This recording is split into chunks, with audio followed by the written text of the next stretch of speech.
Salve, citizens. Welcome back to more Farm Together 2. We're on another top 10 things I wish I knew sooner.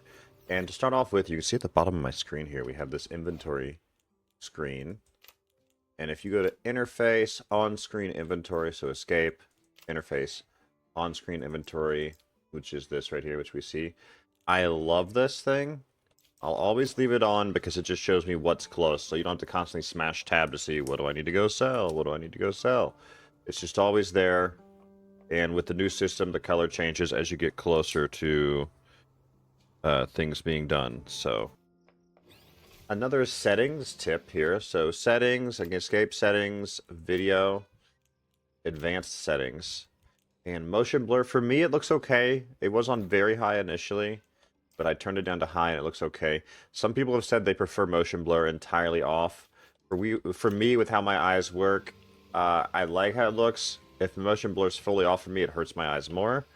So if you need motion blur up or down, mess with those settings. Make sure you do use that motion blur setting if you're having a weird experience with, I have a eye problem that leads to some dizziness from things moving too fast. So if you have anything weird going on like that, the motion blur setting is great, so make sure you take a look at it. Before I forget, another option in settings, so settings, game, and region. This changes your region, so if you have friends in another area of the world, like far side of the US, I'm US East, they could be on US West, the Asia server, the Europe server, Hong Kong, Japan, South America, like you change your server, you can join friends where they are, so make sure you're taking advantage of that.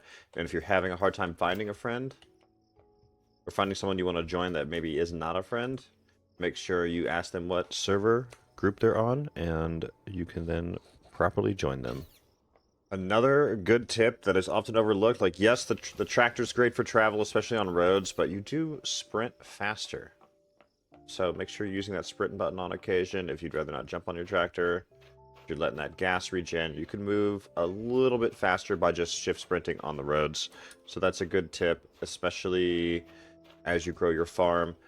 Outside of roads, shift sprinting on ground is also faster than the tractor. So if you're just trying to move around, there's no stamina mechanic. So just get off your tractor and shift sprint. It's going to be much faster than using your tractor before you have roads established. Another good one that was recently added, you can now teleport directly to your house. We used to have a teleporter here, but now we just have to teleport to the house. So make sure you're using that house tele now, and you no longer have to have a teleporter near it. So this one cost a little bit of diamonds to do, but if you ever are on a quest and you need to reset the stations for whatever reason, you can simply press X to pick up that station and delete it. So you can remove that. You could place it back down. You do lose a little bit of diamonds, but diamonds have gotten a little bit easier to earn with a few recent updates. So you just replace that item, whatever it is. It works for all three of the types of stations, and then you choose what you need to make. In this case, we need a tulip. If you ever want to change terrain, especially on things already placed, for trees and shrubs and stuff, you can, go through and place terrain. Obviously, you have to place a terrain that makes sense to place, and obviously it's easier with the tractor to do so. But you can see here we're gonna place some sand under these trees, and then we're gonna go back through and place some grass down again. This works under things, under the water, under the fish plots. I believe you can even do it under fields where there's crops and stuff already down. But if you want to change the look of the terrain, that is how you do it. You do not have to move everything out of the way to do that. There's a few new shops in town. My favorite one is going to be the restaurant, where you can come and sell your spice. You have a lot of ways to make spice now. You have crops for spice, you have trees for spice, and it's ribbons. And you get pretty good ribbons, like... So if you were to sell 1,000, that's 20 ribbons. We don't even have that much inventory yet, but that's 20 ribbons. That's like doing a quest. And you can place spice trees to where you're harvesting them every season. The crops, you have to harvest them regularly. So it's free ribbons. And so now that's a way to get ribbons outside of quest. There's a few other shops that also provide that, but the easiest way to do it is spice. So make sure you have a healthy amount of spice, crops, and trees down. Good tip here as you put your farm together is save a few empty plots to run quest crops. Like when you're designing your farm, make sure you have a space that's kind of always designed to be empty, so you can always plant whatever that quest crop need is if it's not already placed somewhere. I absolutely advise this. With our setup, we keep 2 non-assigned or unassigned crops at the end of the whole crop zone, so we always have space to throw something down if we need to.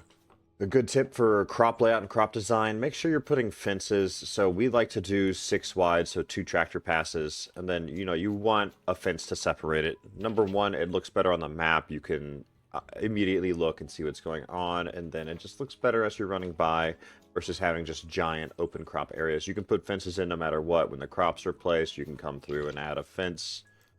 So yeah, you always can put fence down.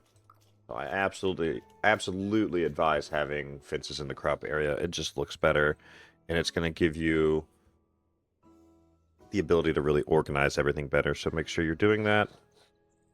Absolutely recommend.